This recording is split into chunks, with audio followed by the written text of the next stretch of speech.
নমস্কাৰ বন্ধুসকল স্বাগতম জনালে আন এটা ভিডিঅ' লৈছো বন্ধুসকল এটা বিগ ব্ৰেকিং নিউজ হয় বন্ধুসকল ভাৰতীয় ডাক বিভাগত নতুনকৈ 21413টাকৈ ভেকেন্সি ওলাইছে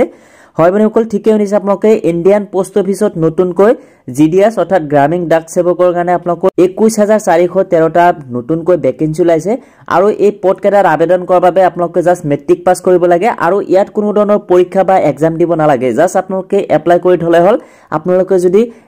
মানে সিলেকশন হৈ যায় আপোনালোকৰ চাকৰিটো পাই যাব আৰু বন্ধুসকল ইয়াত আপোনালোকৰ যদি স্যালাৰিটো আপোনালোকৰ বহুত হয় আপোনালোকৰ সকলোখিনি তথ্য দেখাই আছো আপোনালোকক A to Z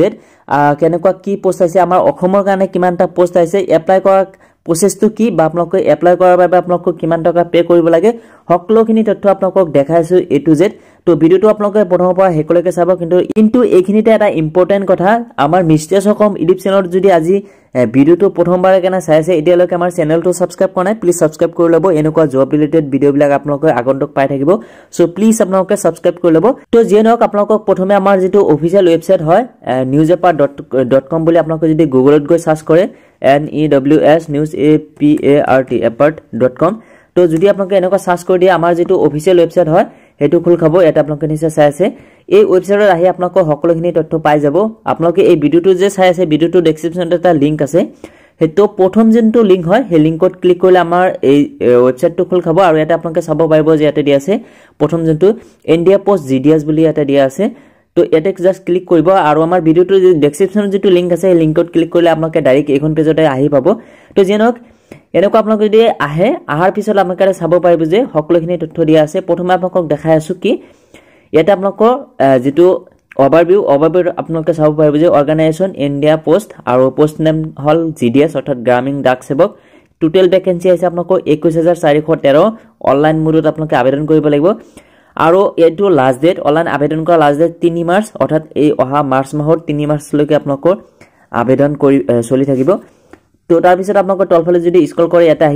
আহিলে এটা চাব পাৰিব যে India post JDS post details and page scale তো ইয়াতে আপোনালোকৰ ব্ৰাঞ্চ পোষ্ট মাষ্টাৰ অৰ্থাৎ বিপিএমত যদি আপোনালোকে আবেদন কৰে তেতিয়াহলে আপোনালোকৰ এটা ভেকেন্সি টোটাল এই গটেখিনি মিলি আপোনালোকৰ এটা 21413টা অৰ্থাৎ বিপিএম অৰ্থাৎ branch post master assistant branch post master আৰু ডাক সেৱক তেতে আপোনালোকৰ স্যালাৰি যদি চাই তেতিয়াহলে আপোনালোকৰ বিপিএমত আপোনালোকৰ 12000 পৰা 29380 টকা মানে তাৰ পিছত আপোনালোকৰ এসিস্ট্যান্ট ব্ৰাঞ্চ পোষ্ট মাষ্টাৰত আপোনালোকৰ 10000 পৰা 24470 টকা লৈকে পাব তাৰ পিছত সেম আপোনালোকৰ ডাক সেৱকটো আপোনালোকৰ 10000 পৰা 24470 টকা আপোনালোকে পাই যাব তো এটো আপোনালোকৰ পোষ্ট আৰু আপোনালোকৰ স্যালাৰিটো তাৰ পিছত ইফালে যদি তলফালে স্ক্ৰল কৰে এটা আপোনালোকে চাব পাৰিব যে আপোনালোকৰ ষ্টেট ওয়াইজ বা আপোনালোকৰ যেটো সাৰ্কুল ওয়াইজ আপোনালোকৰ ভেকেন্সি কিমান আছে সো এটা চাব যে অন্ধ্ৰ প্ৰদেশত 1215টা আমাৰ অসমৰ কাৰণে ইয়াতে মেইনলি আপোনালোকে যেটো আমাৰ অসমৰ পৰা ভিডিওটো চাই আছে তো অসমৰ কাৰণে 655 টাকৈ আপোনালোকৰ পদ আছে তো আমাৰ অসমৰ কাৰণে বহুত কেটা পদ আছে ইয়াতে 655 পোষ্ট আছে তাৰ পিছত এবেলা তলফালে স্ক্ৰল কৰিব আৰু স্ক্ৰল কৰিলে এটা চাব পাৰিব যে এলিজিবিলিটি ক্ৰাইটেৰিয়া তো এলিজিবিলিটি ক্ৰাইটেৰিয়াৰ কাৰণে আপোনালোকে এটা চাব যে শিক্ষাগত অৰ্হতা যেটো এডুকেশ্যন কোৱালিফিকেশ্যন ইয়াতে আপোনালোকৰ মাত্ৰ 10 পাছ হ'ব লাগে ইয়াৰ লগতে আৰু কিছুমান এডিশনাল কোৱালিফিকেশ্যন লাগিব যেনেকৈ আপোনালোকে আমাৰ অসমৰ বাসিন্দা যেটো তো অসমীয়া ভাষাটো আপোনালোকে বা এছামিজ ল্যাঙ্গুৱেজটো ক'ব পৰা বা লিখিব পৰা হ'ব লাগিব মানে মেইনলি আপোনালোকে অসমীয়া ল্যাঙ্গুৱেজটো জানিব লাগিব তাৰ পিছত আপোনালোকৰ বেসিক কম্পিউটাৰ একদম বেসিক যেটো কম্পিউটাৰ হয় যেনেকৈ ডিসিএ এডিসিএ তো এনেকুৱা আপোনালোকৰ হ'ব লাগিব মানে পাৰিব লাগিব তাৰ পিছত আপোনালোকে সাইকেলিং অৰ্থাৎ সাইকেল চলাব পৰা হ'ব লাগিব বিপিএম যিবিলাক আছে যেনেকুৱা ব্ৰাঞ্চ পোষ্ট মাষ্টাৰ বা এসিস্ট্যান্ট ব্ৰাঞ্চ পোষ্ট মাষ্টাৰ হিয়তৰ কাৰণে কোনো ধৰণৰ আপোনালোকৰ সাইকেলিংৰ মানে এনে হয়তো আপোনালোকৰ ট্ৰেইনিংত ল'ব পাৰে কিন্তু আপোনালোকৰ সাইকেলটো প্ৰয়োজন নাই কিন্তু যিসকল ডাক সেৱক হেসকল মানে সাইকেলৰ প্ৰয়োজন কিন্তু সাইকেলটো নচলা আজিকালি বাইকে চলা যিয়ে নহক বা সকলোৱে আমি জানো সাইকেল আমি সকলোৱে চলাব পাৰো যদি সাইকেল চলাব নাজানে সাইকেলটো চলাব মানে শিকি ল'ব আৰু তাৰ পিছত ইফালে চাব যে এজ ক্ৰাইটেৰিয়া অৰ্থাৎ এজ লিমিট তো মিনিমাম আপোনালোকৰ 18 বছৰ হ'ব লাগিব মেট্ৰিক পাছ কৰা মানে কি 18 বছৰ হয় আৰু তাৰ পিছত আপোনালোকৰ মেক্সিমাম যেটো এজ হেতু হল আপোনালোকৰ 40 বছৰ তো 40 বছৰৰ ওপৰত হ'ব নোৱাৰিব তাৰ পিছত এজ ৰিলেক্সেশন সো ইয়াতে এসসি আৰু এসটি কাৰণে 5 ইয়াৰ্স ওবিসি কাৰণে 3 ইয়াৰ্স পিডব্লিউডি কাৰণে আপোনালোকৰ 10 পৰা 15 ইয়াৰ্স হ'ব লাগিব ডিপেন্ডিং অন ক্যাটাগৰী তাৰ পিছত ইফালে যদি এপ্লিকেশন ফি চাই অৰ্থাৎ আবেদনৰ মাসুল যোনটো সো এটা চাব যে জেনাৰেলৰ কাৰণে আপোনালোকৰ 100 টাকা পে কৰিব লাগিব আৰু আপোনালোকৰ যেটো SC ST PWD বা ফিমেল বা ট্ৰান্স ওমেন এই সকলৰ কাৰণে কোনো ধৰণৰ হেৰি নালাগে আপোনালোকৰ ফি নালাগে আপোনালোকৰ ফ্ৰীতে এপ্লাই কৰিব পাৰিব তো মহিলাসকল যিসকল আছে মহিলা বন্ধু বান্ধৱীসকলে আপোনালোকৰ কোনো ধৰণৰ ফি দিব নালাগে আৰু বাকি আপোনালোকৰ SC তো পাবই তো জেনেৰেল OBC আৰু EWS ৰ কাৰণে 100 টকা মাত্ৰ পে সো তাৰ পিছত আহিলে মেইন ইম্পৰ্টেন্ট বস্তু যেটো হল আপোনালোকৰ সিলেকশন প্ৰসেস অৰ্থাৎ আপোনালোকৰ ইয়াতে যে আপোনালোকে আবেদন কৰিব আমি আগতেও কৈছিলো যে ইয়াতে কোনো ধৰণৰ এক্সাম নহয় ইয়াতে নিশ্চয় আপোনালোকে চাই আছে নো ৰিটেন এক্সাম কোনো ধৰণৰ এক্সাম নহয় ইয়াতে মাত্ৰ আপোনালোকৰ মেৰিট বেসত আপোনালোকৰ সিলেকশন হ'ব যেনেকৈ আপোনালোকৰ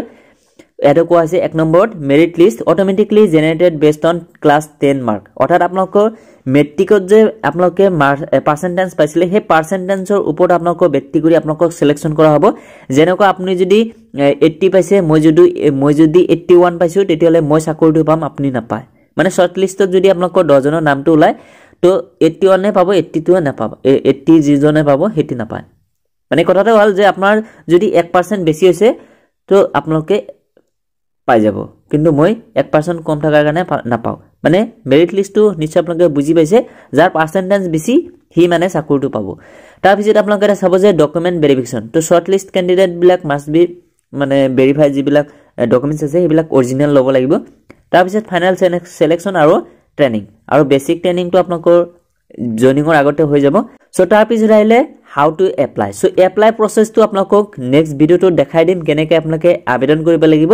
বা আবেদন কৰাৰ ক্ষেত্ৰত আপোনালোকে কি বস্তু লাগিব কি ডকুমেন্টছ আপোনালোকে আপলোড কৰিব লাগিব সম্পূৰ্ণ ডিটেইলছৰে আপোনালোকক ভিডিওটো দেখাই দিম তো আপোনালোকে এই ভিডিওটোত কমেন্ট কৰি জনাব কোনে ভিডিওটো চাব বিচাৰে মানে অনলাইন আবেদন প্ৰসেসটো কোনে বিচাৰে তো হেতুলে আপোনালোকে অপেক্ষা কৰিব নেক্সট ভিডিওটো হেতু আহিব তাৰ পিছত এফালে চাব যে অফিচিয়েল নোটিছটো তো ইয়াতে ক্লিক কৰি আপোনালোকে এনেকুৱা চাব পাৰিব এটো আমাৰ অফিচিয়েল নোটিফিকেশন হয় সো এনেকুৱা আপোনালোকে সকলোখিনি তথ্য পঢ়ি চাব পাৰে তাৰ পিছত আপোনালোকে যদি টলফেল ইনষ্টল কৰে এটা আপোনালোকে চাব পাৰিব যে সাৰ্কেল ওয়াইজ ভ্যাকেন্সিটো দিয়া আছে অলৰেডি মই দেখাইছো তাতে ইয়াতে ক্লিক কৰি আপোনালোকে চাব পাৰিব যে সাৰ্কেল ওয়াইজ ভ্যাকেন্সি কোনটো কোড কিমানটা আছে মানে আৰু হেবিলাক চাব পাৰে তাৰ পিছত ইফালে চাব যে আমাৰ টেলিগ্ৰাম হোৱাটসঅ্যাপ গ্ৰুপৰ জয়েন লিংক বিলাক দিয়া আছে তো আমাৰ টেলিগ্ৰাম আৰু হোৱাটসঅ্যাপ গ্ৰুপত জয়েন হৈ লব এনেকুৱা ইনফৰমেশন ভিডিও যেনে জব আপডেট বা বেলেগ আদাৰ্স যিবিলাক ইম্পৰ্টেন্ট নিউজ হয় সেইবিলাক পাই থাকিব সো প্লিজ আপোনালোকে সাবস্ক্ৰাইব কৰি লব বা আমাৰ হোৱাটসঅ্যাপ গ্ৰুপ বা টেলিগ্ৰাম গ্ৰুপত জয়েন হৈ লব এটো আসলে এটা ইম্পৰ্টেন্ট নোটিছ আৰু এটা অনলাইন ৰেজিষ্টাৰ অলৰেডি হৈছে 10 তাৰিখৰ পৰা অলৰেডি ষ্টাৰ্ট হৈছে 3 মাৰ্চ লাষ্ট ডেট আৰু এডিট আৰু কাৰেকচনৰ কাৰণে আপোনালোকৰ 6 ৰ পৰা 8 তাৰিখ দিয়া হ'ব মাৰ্চৰ তো এটো আৰু বাকি কোনা ইয়াতে সো এবাৰ আহি আপোনালোকে চাই লব আমাৰ ওয়েবসাইটত আৰু ইয়াতে আপোনালোকৰ অনলাইন আবেদন বা অফিচিয়েল নোটিছৰ লিংক বিলাক দিয়া আছে চাই লব একবাৰ এটা আহি তো এটো আসলে যদি ভিডিও ভাল লাগিছে প্লিজ লাইক কৰিব মিষ্টাৰছ কমেডি চেনেলত নতুন আহিলে প্লিজ সাবস্ক্ৰাইব কৰিবলৈ নাপাহৰিব সো মই আজিলৈকে মানে বাই জয় অসম